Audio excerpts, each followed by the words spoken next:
चलिए दोस्तों, तो आज स्टार्ट करते हैं फिर एक नए टॉपिक से, जिसमें हम जो sexual reproduction in flowering plant है उस चैप्टर के बारे में चर्चा करेंगे। तो इस चैप्टर में अगर हम देखें तो सबसे पहले तो हमें फ्लावरिंग प्लांट में सेक्सुअल रिप्रोडक्शन देखने से पहले हमें ये देखना होगा कि एक फ्लावर का स्ट्रक्चर जो है वो कैसा होगा, एक एंजियोस्पर्म। क्योंकि हम जानते हैं कि जो फ्लावर वाली हैबिट है वो किस में आई, वो आई थी एंजियोस्पर्म में।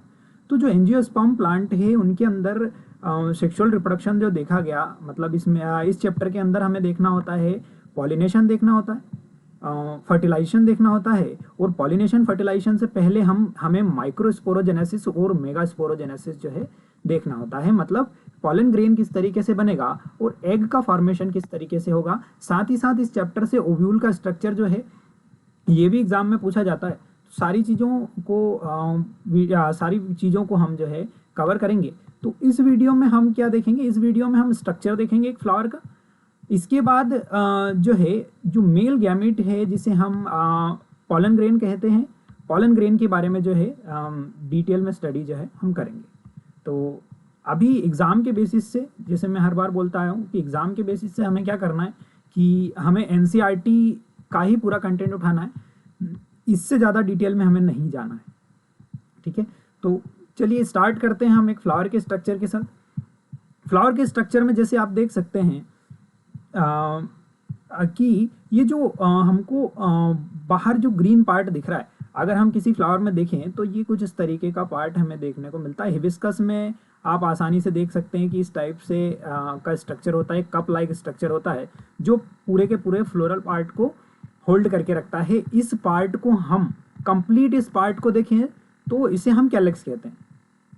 ठीक, इसे हम क्या कहते हैं, कैलेक्स कहते हैं। लेकिन इसका एक पार्ट मतलब हम इसको कह दें तो ये क्या हो जाता है, ये एक सेपल हो जाता है, जैसे यहाँ पर दिया है। तो सेपल क्या हुआ, एक पार्ट हुआ। लेकिन अगर उसके ग्रुप की बात करें तो इसे हम कैलेक्स कहेंगे। ठीक है, इसे हम क्या कहेंगे, कैलेक्स कहेंगे। आगे बढ़ते हैं। आगे अगर बढ़े तो हमें यहाँ पर क्या देखने को मिल रही है, यहाँ पर आप देखें, यहाँ पर आपको क्या दिख रही है, पेटल्स दिख रही है। मतलब अगर हम इसी एक फ्लावर ड्रॉ करें कि भाई जैसे मान लो हम आसानी से जो है हिबिस्कस में सारी चीज़ें देख पाते हैं, इसलिए हम प्रेफर करते हैं कि हिबिस्कस का फ्लावर जो है बनाएं। तो ये देखिए, हिबिस्कस के फ्लावर में इस तरीके से हमें 5 पेटल जो है देखने को मिलती है अलग अलग। ठीक है, ये इस तरीके से। तो यहाँ पर हमें ये दिखा कि ये जो है इंडिविजुअल एक जो है इसे हम क्या कह रहे हैं, इसे हम पेटल कह रहे हैं। जैसे यहाँ पर आप देख सकते हैं ये जो एक जो है इसे हम क्या कह रहे हैं, इसे हम पेटल कह रहे हैं। फिर ये दूसरी पेटल हो गई। अब ऐसे किसी जो फ्लावर है उसके अंदर 5 पेटल होगी, किसी फ्लावर के अंदर 4 पेटल होगी। जैसे लास्ट जो वीडियो थी ब्रेसिकेसी वाली, आप चेक कर सकते हैं कि जो ब्रेसिकेसी वाली वीडियो थी उसमें मैंने क्रूसीफॉर्म करोला दिखाया था। क्या दिखाया था, क्रूसीफॉर्म करोला। क्रूसीफॉर्म करोला का मतलब क्या हुआ था कि उसमें जो पेटल्स थी वो इस तरीके से आमने सामने लगी हुई थी 4।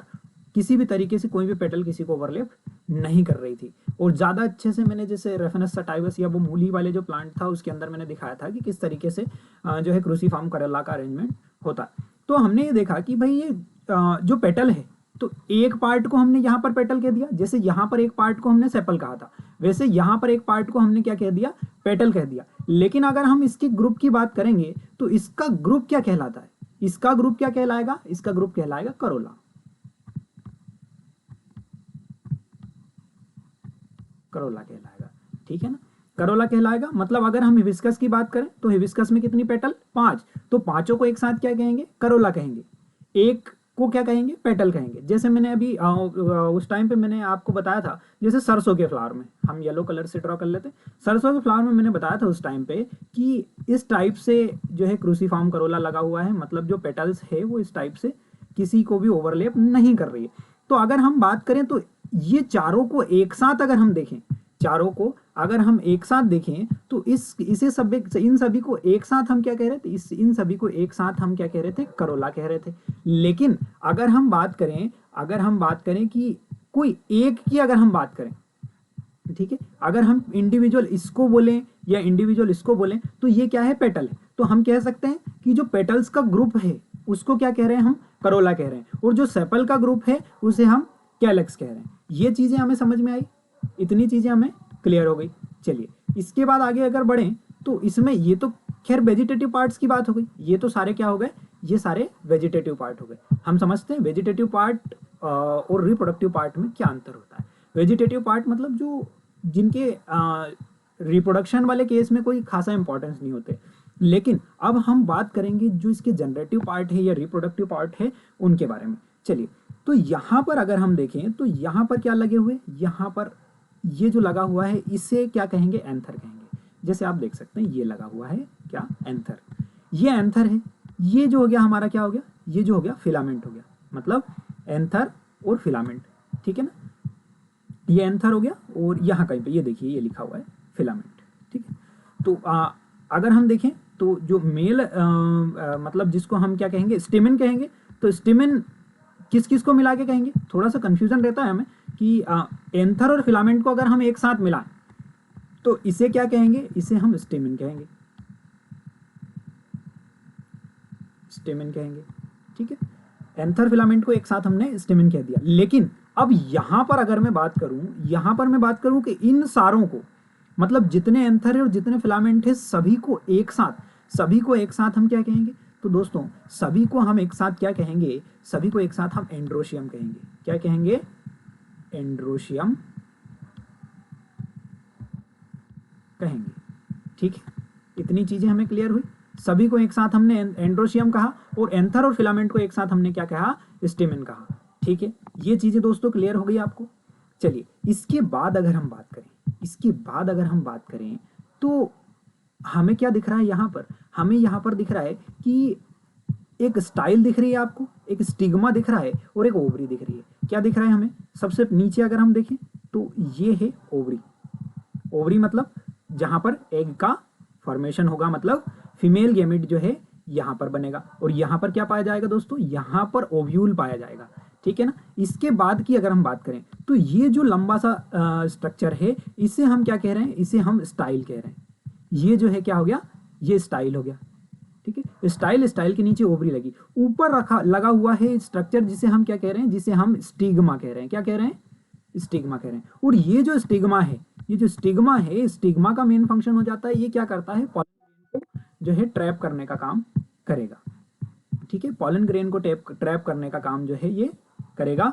तो क्या हुआ दोस्तों, इसमें क्या हुआ, इसमें ये हुआ कि ओवरी जो है इसका काम एग बनाना हुआ, पॉलन ग्रेन स्टाइल जो है, स्टाइल के अंदर क्या बनेगी, पॉलन ट्यूब बनते हुए जाएगी और स्टिग्मा का क्या फंक्शन हो गया, स्टिग्मा क्या करेगा, पॉलन ग्रेन्स को कैप्चर करने का काम करेगा।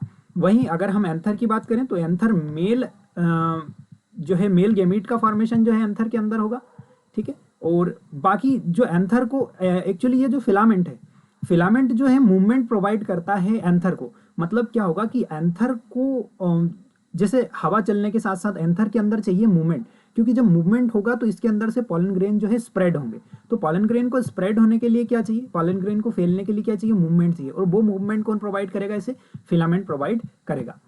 मेन काम यहाँ पर एंथर का हो जाता है, लेकिन फिलामेंट का ये काम हो गया कि फिलामेंट क्या करता है, इसे मूवमेंट जो है प्रोवाइड करता है। तो ये कंप्लीट बात हो गई किसके बारे में, ये बात हो गई फ्लावर के स्ट्रक्चर के बारे में।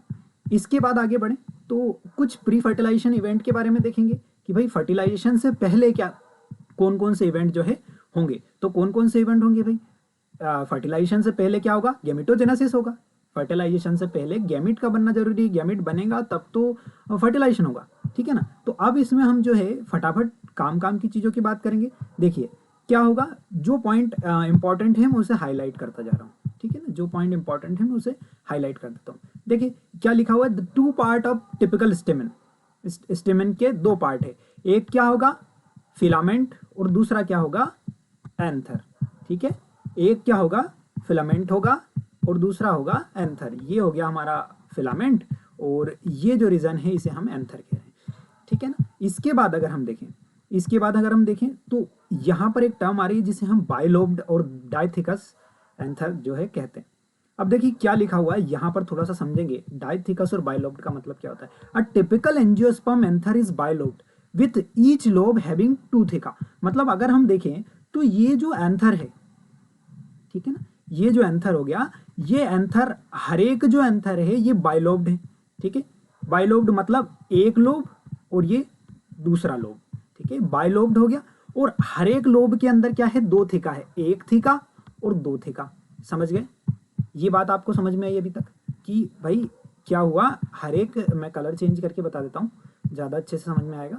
ये जो एक थीका हो गया और ये दूसरा हो गया, मतलब बाइलोब डेंथर है और हर एक जो लोब है उसके अंदर दो थीका है, इसलिए हम इसको डाइथीका सेंथर कह रहे हैं। कोई बहुत बड़ी चीज़ नहीं है। चलिए आगे देखते हैं।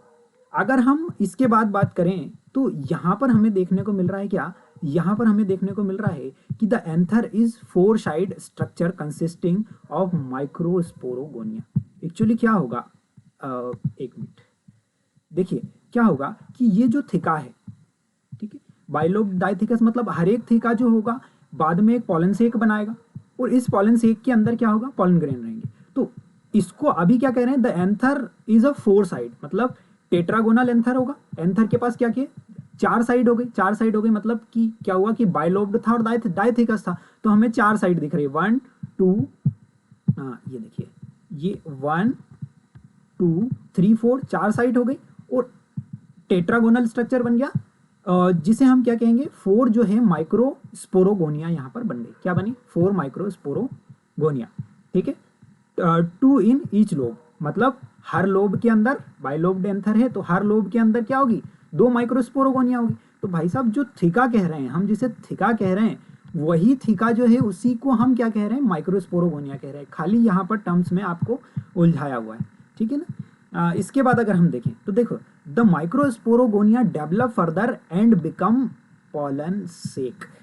ये ध्यान रखने की चीज कि भाई ये जो माइक्रोस्पोरोगोनिया है, जिसे हमने थीका कहा था या माइक्रोस्पोरोगोनिया जिसे हम कह रहे हैं, यही आगे चल के क्या बना रही है, यही आगे चल के पॉलन सेक बना रही है।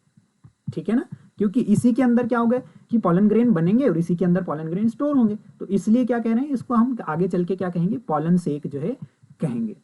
ठीक है, अब अगर हम बात करें तो ये जो स्ट्रक्चर है, इसके अंदर अगर हम कुछ लेयर्स की बात करें, अगर हम इसके अंदर की लेयर की बात करें तो इसके अंदर कौन कौन सी होगी, तो देखें सबसे पहले epidermis, endothecium, middle layer and टेप्टम।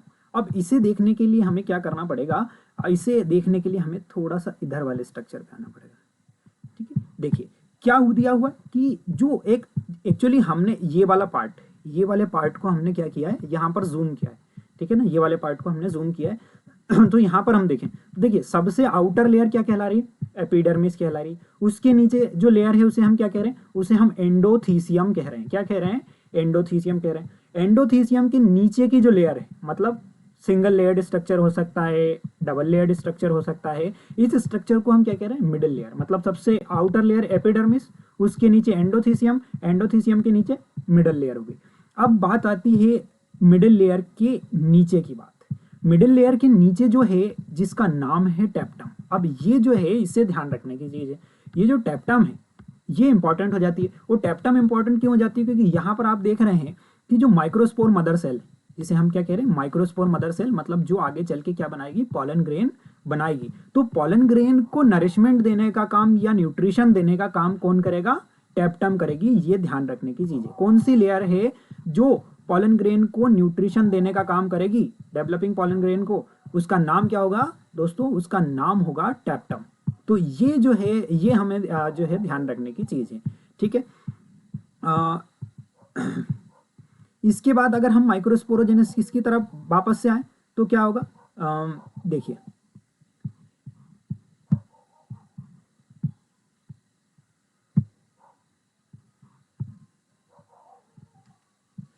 Actually system को लोड करने में मुश्किल पड़ती है, एनसीईआरटी की जो पीडीएफ है,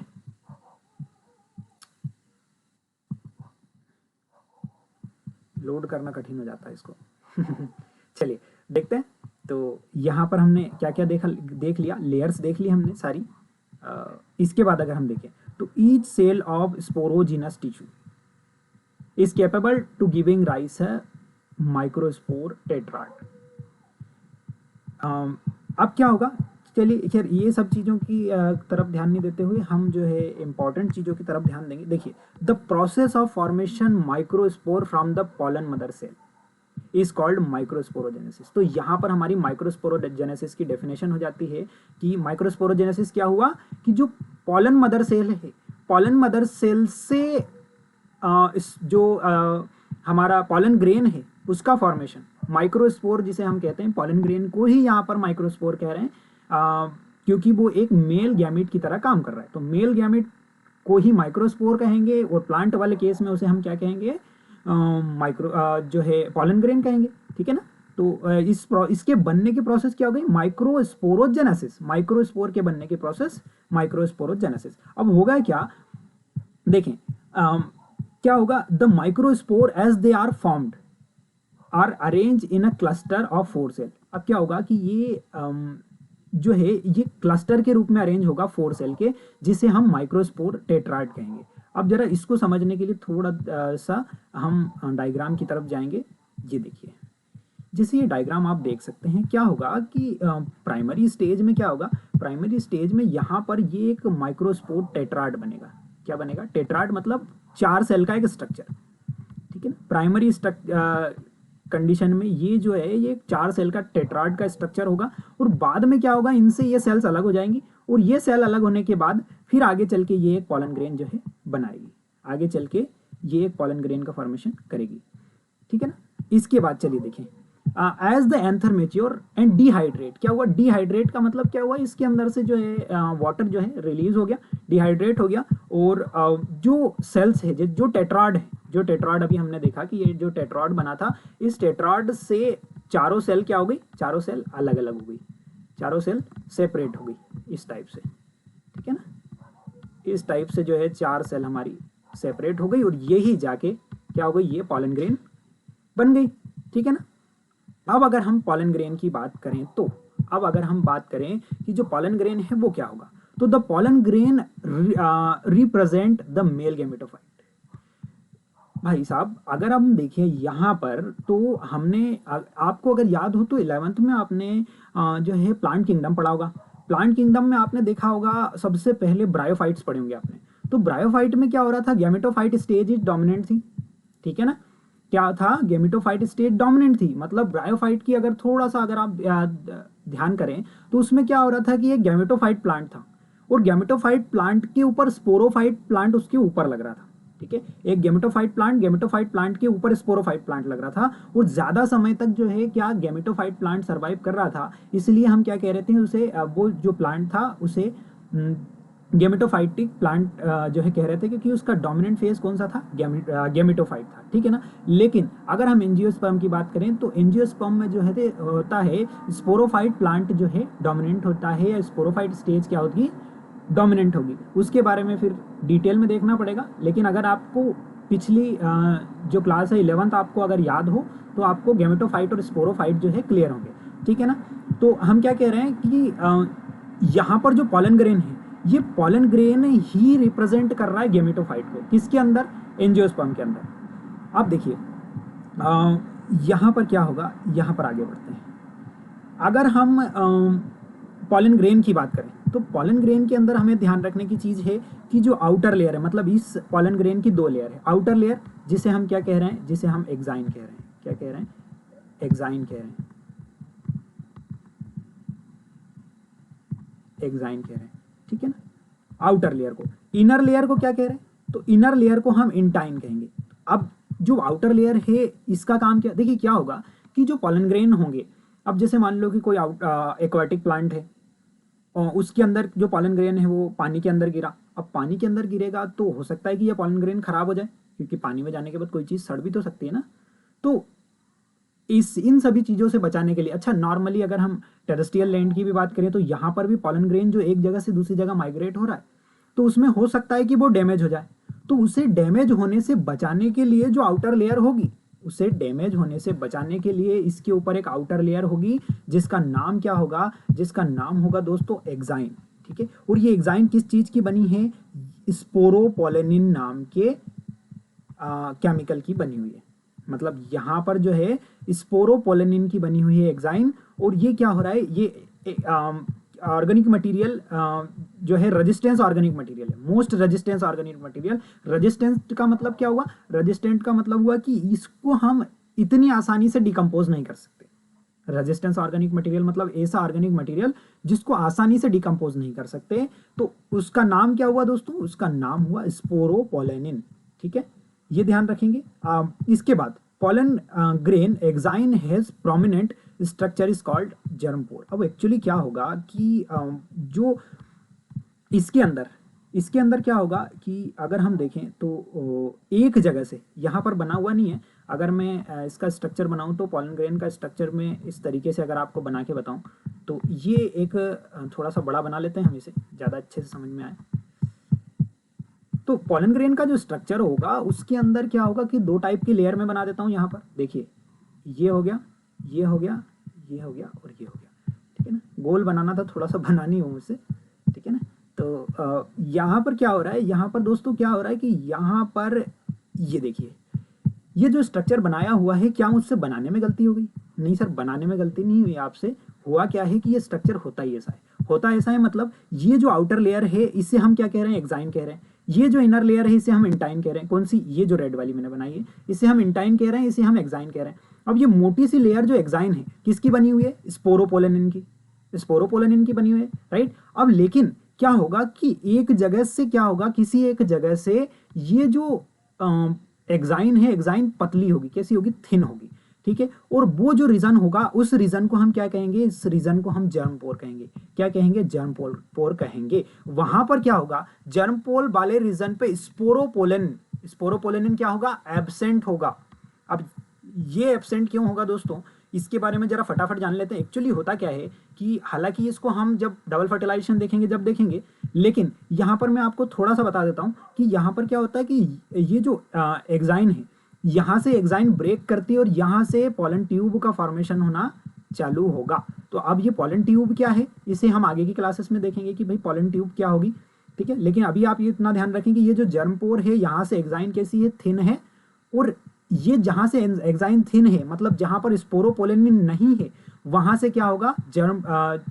मतलब जर्मपोर जो है वहां से क्या होगा? पोलन ट्यूब का फॉर्मेशन होगा। इतनी चीजें हम ध्यान रखेंगे। इनर लेयर जो है इसे हम इंटाइन कह रहे हैं। ठीक है, किस किस चीज की बनी हुई है? सेलुलोज एंड पेक्टिन की बनी हुई है। अब अगर हम इसके अंदर की बात करें तो इसके अंदर क्या होगा कि the cytoplasm of pollen grain is surrounded bye a plasma membrane. वही बात है कि जो साइटोप्लाज्म है वो एक प्लाज्मा मेम्ब्रेन से सराउंडेड है, पोलन ग्रेन की जो सेल है इसका। अब इसके अंदर क्या होगा? द एंड मेच्योर क्या क्या हुआ? The cytoplasm of pollen grain is surrounded by plasma membrane when the pollen grain, क्या दिया हुआ है? When the pollen grain is mature it contain 2 cell. जब ये पोलन ग्रेन मेच्योर होता है तो इसके अंदर क्या हो जाती है? 2 सेल बन जाती है।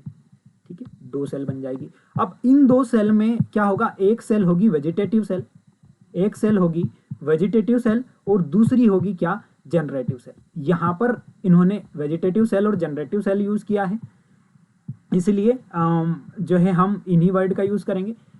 यहाँ पर क्या होता है, ये जो एक जनरेटिव सेल हो गई और एक वेजिटेटिव सेल हो गई। एक्चुअली ये जो वेजिटेटिव सेल है इसे ट्यूब न्यूक्लियस भी कहा जाता है। इसके बारे में भी अभी हम समझेंगे जब हम डबल फर्टिलाइजेशन देखेंगे तब। लेकिन अभी हम इतना ध्यान दें कि 2 टाइप की सेल बनी है, एक वेजिटेटिव सेल बनी है और दूसरी सेल बनी है जनरेटिव सेल। ठीक है ना, तो ये जो है यहाँ तक की चीजें आपके लिए इंपॉर्टेंट हो जाती है। ठीक है, फ्लावर का स्ट्रक्चर देख लिया। उसके बाद हमने क्या देखा? उसके बाद हमने देखा कि भाई जो एक एंथर है और एक फिलामेंट है, इसका स्ट्रक्चर क्या होगा?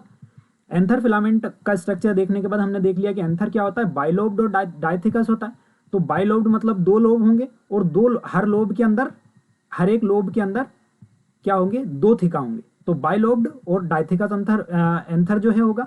ठीक है ना, हर एक जो थिका है उसे हम क्या कह रहे हैं? माइक्रोस्पोरोगोनिया कह रहे हैं। और यही माइक्रोस्पोरोगोनिया आगे चल के क्या बना रही है? पोलन सेक बना रही है। फिर इसके बाद अगर हम देखें तो पोलन सेक के अंदर कुछ लेयर्स की बात कर लेते हैं कि सबसे आउटर लेयर जो है एपिडर्मिस है, उसके नीचे एंडोथीसियम है, एंडोथीसियम के अंदर मिडिल लेयर है और मिडिल लेयर के अंदर टेप्टम है। अब जो टेप्टम है, टेप्टम क्या कर रही है? हमने देखा कि टेप्टम क्या कर रही है? न्यूट्रिशन प्रोवाइड कर रही है। किसको? टेप्टम न्यूट्रिशन प्रोवाइड कर रही है। ये देखिए, nourishes at the developing pollen grain, मतलब पोलन ग्रेन को नरिश करने का काम कर रही है या न्यूट्रिशन देने का काम कर रही है। फिर हमने देखा, ये देखिए यहाँ पर हमने जैसे देखा था कि epidermis outer, endothecium, middle layer के बाद जो है हमारी टेप्टम हो जाती है। टेप्टम का फंक्शन क्या हुआ? टेप्टम का फंक्शन हुआ जो पोलन ग्रेन बन रहे हैं उसको नरिशमेंट प्रोवाइड करना।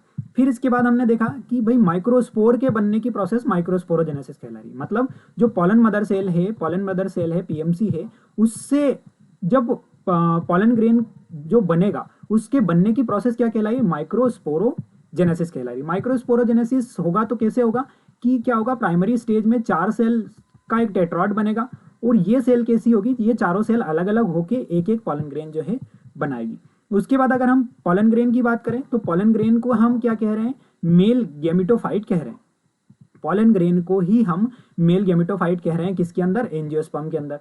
फिर अगर हम पॉलन ग्रेन का स्ट्रक्चर हमने देखा कि स्ट्रक्चर के अंदर क्या होगा, तो आउटर लेयर एक्साइन होगी, इनर लेयर क्या होगी? इंटाइन होगी। और जो एक्साइन है वो स्पोरोपोलेनिन की बनी हुई है। स्पोरोपोलेनिन एक ऐसा रेजिस्टेंट ऑर्गेनिक मटेरियल है जो पॉलन ग्रेन को प्रोटेक्ट करता है। अलग अलग जो एटमॉस्फेरिक कंडीशन होती है उससे पॉलन ग्रेन को जो है प्रोटेक्ट करेगा। फिर इसके बाद इसकी इनर लेयर जो है इंटाइन होगी, ठीक है ना। लेकिन अब जो एक्साइन है वो एक जगह से क्या होगी? थिन होगी, मतलब एक जगह से ऐसी होगी जहां पर स्पोरोपोलेनिन एब्सेंट होगा। और उस रीजन को हम क्या कह रहे हैं? उस रीजन को हम जर्म पोर कह रहे हैं। और इसी जर्म पोर से जो है पॉलन ट्यूब का जो है फॉर्मेशन होगा। ये अभी हम डबल फर्टिलाइजेशन और डबल फर्टिलाइजेशन में हम देखेंगे। इनर लेयर का नाम मैंने आपको बता दिया, इंटाइन है। इंटाइन किसकी बनी हुई है? सेलुलोज एंड पैक्टिन की बनी हुई है। फिर अगर हम इसके अंदर सेल्स की बात करें तो जो साइटोप्लाज्म है, साइटोप्लाज्म के अंदर 2 टाइप की सेल बनेगी। एक सेल रहेगी वेजिटेटिव सेल, दूसरी रहेगी जनरेटिव सेल। नाम से समझ में आ रहा है, वेजिटेटिव सेल वेजिटेटिव पार्ट बनाने का काम करेगी और जनरेटिव सेल क्या करेगी? आगे चल के वही जो फर्टिलाइजेशन का काम होगा वो इसका हो जाएगा। एक्चुअली वेजिटेटिव सेल जो है आगे चल के ये जो बनेगी इसे ही हम ट्यूब न्यूक्लियस कहेंगे, ठीक है। मतलब जो वेजिटेटिव सेल है ये क्या होगी? इसे ही हम ट्यूब न्यूक्लियस भी कहते हैं। कहीं कहीं पे ये वेजिटेटिव सेल लिखा है, लेकिन हमारी बुक में वेजिटेटिव सेल लिखा है तो हम इसे वेजिटेटिव सेल ही पढ़ेंगे। तो ये आज का हमारा टॉपिक जो है कंप्लीट हो जाता है। अगले टॉपिक में जो है हम पिस्टल का, माइक्रोस्पोरोगोनियम का या और एम्ब्रायोसेक का जो है की स्टडी करेंगे, क्योंकि ये वीडियो बहुत ज़्यादा लंबा हो जाता है। इसलिए हम क्या कर रहे हैं कि इस वीडियो को यहीं पे जो है ख़त्म कर रहे हैं, ताकि जो है ये वाला वीडियो ज़्यादा लंबा नहीं हो। नेक्स्ट टॉपिक को